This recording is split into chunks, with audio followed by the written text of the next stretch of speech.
புதுச்சேரி மாநிலத்தில் உள்ள அனைத்து மீனவ கிராமங்களிலும் ஹியூகான் என்ற அக்டி கணவாய் முறையை பயன்படுத்தி கனவா மீன்களை பிடித்து வருகின்றனர்.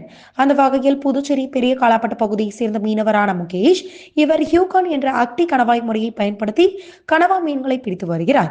சுமார் 10 வருடங்களாக இந்த தொழில் செய்து வரும் இவர் புதுச்சேரி மாநிலம் காலாப்பட்டு பகுதியில் இந்த முறைப்படி மீன்பிடி செய்பவர் இவர் மட்டுமே.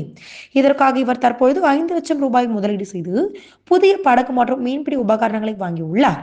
இந்நிலையில் இந்த முறையை பயன்படுத்தி மீன்பிடிக்க புதுச்சேரி அரசு திடீரென தடை விதித்துள்ளது.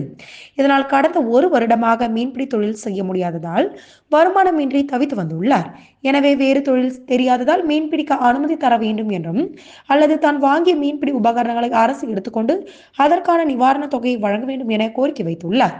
இதுவரை அரசு செவிசாய்க்காததால் இன்று காலை தனது மனைவி பிள்ளைகளுடன் மாவட்ட ஆட்சியர் அலுவலகத்திற்கு வந்த முகேஷ் திடீரென அலுவலகம் உள்ளே தர்ணா போராட்டத்தில் ஈடுபட்டுள்ளார். அப்போது போலீசார் உடனே முகேஷை வலுக்கட்டாயமாக தரதரவென இழுத்துச் சென்று காவல்துறை ஜீப்பில் ஏற்றியுள்ளனர்.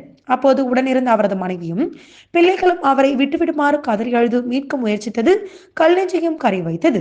பின்னர் அவர்களை மாவட்ட ஆட்சியர் அழைத்து பேச்சுவார்த்தை நடத்தி இது குறித்து கண்டிப்பாக நடவடிக்கை எடுப்பதாக கூறி அனுப்பி வைத்துள்ளார்.